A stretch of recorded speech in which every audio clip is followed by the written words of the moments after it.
પ્રિય કુટુંબીજનો, પહેલી જ વખત કુટુંબનું રિયુનિયન થાય છે ત્યારે હાજર નથી રહી શકતો, તો બધાની માફી માગી લઉં. સમજણ પડવા માંડી ત્યાર પછીના 85-86 વર્ષ યાદ આવે છે અને આપણા કુટુંબની યાત્રા પણ યાદ આવે છે. મુરબ્બી નિજુભાઈનો પરિવાર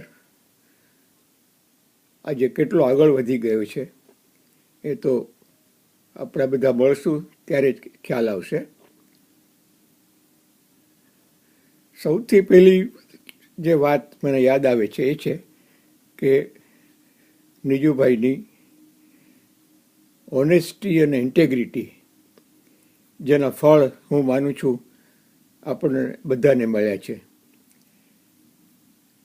ઘરશાળા સાથેની એક ટોકમાં મેં કહેલું કે મારા હાઈસ્કૂલના શિક્ષકોમાં સૌથી વધારે સારા કોઈ શિક્ષક હોય તો એ નિજુભાઈ હતા. અલબત્ત મારે મતભેદો હતા, પણ મનભેદ નહોતા અને અમે પણ એકબીજાને પૂરા સન્માનથી જોતા હતા. પરિસ્થિતિ મારા લગ્ન પછી પણ બહુ સારી નહોતી, પણ આભાર જયકુમારીનો કે એમણે કુટુંબ સાથેના સંબંધો સુધાર્યા અને પછી એમ કહી શકાય કે પાછા વળીને આપણે જોયું નથી. આનંદ એ વાતનો કે આટલા બધા સમય પછી જ્યારે હું સૌથી નવી પેઢીને જોઉં છું,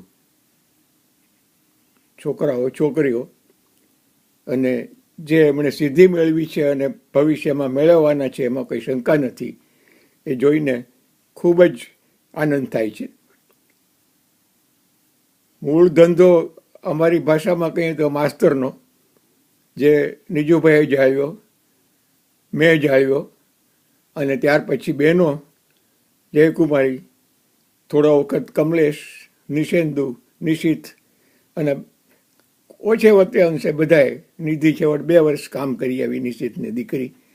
તો એ ધંધાની અસર તો બધા ઉપર રહી છે કે માસ્તરની કેટલીક ખાસિયતો, માસ્તરની ઇન્ટેગ્રિટી, પ્રમાણિકતા.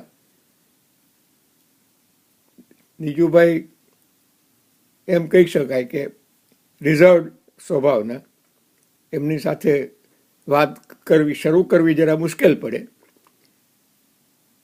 ત્યારે આપણા માં એ તદ્દન એથી વિપરીત, એમની સાથે ગોસિપ કરી શકાય અને ગોસિપ કેટલી બધી કરી છે અને ગોસિપનો એ વારસો મને એમ છે કે આપણે બધાને મળ્યો છે.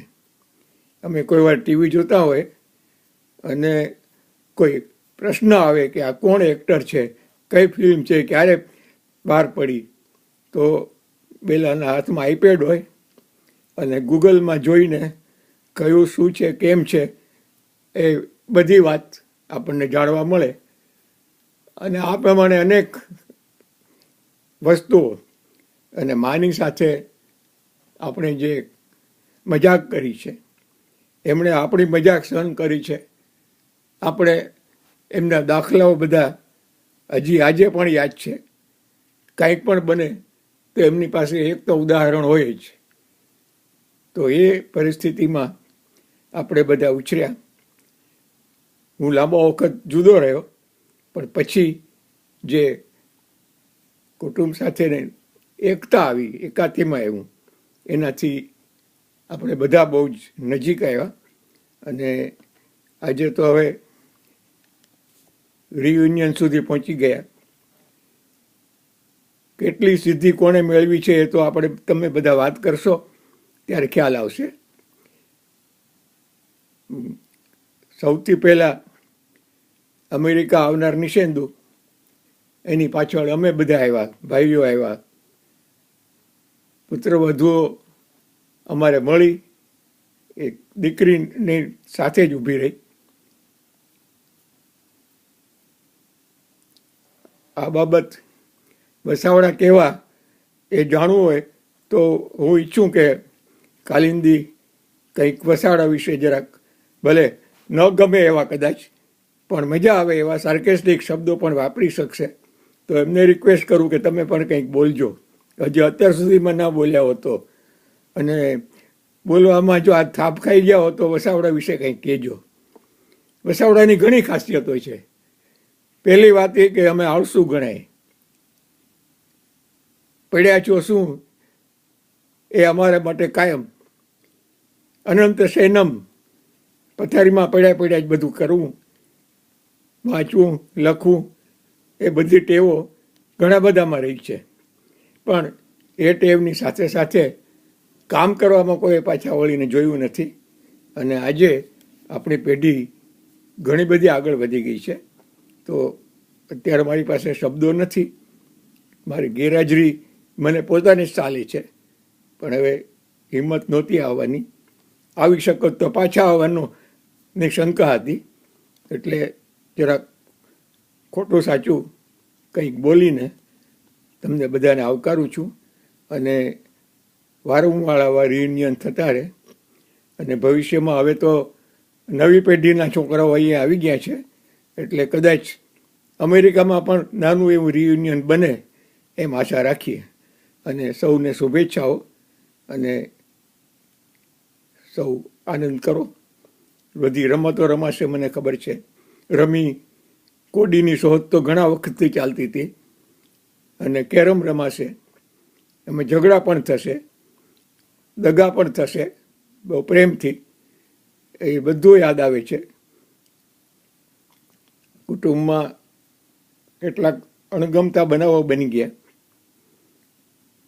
જયકુમારી, ગજુભાઈ, જનસુતા, વિદ્યુત, દુષ્યંત આજે હાજર નથી. એનું દુઃખ જરૂર થાય છે.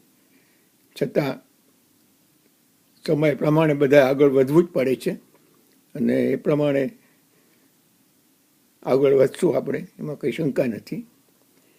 બાકી તો અહીંયા બેઠા ખ્યાલ આવે છે કે ગમ્મત, હ્યુમર, સાર્કેસ્ટિક, તોફાન મસ્તી એ બધાની છોડ ઉડવાની છે. કમલેશના નિશેન્દુનો ફાળો મોટો હશે એમાં. અને બસ આનંદ કરો. અને એટલેથી અટકું છું.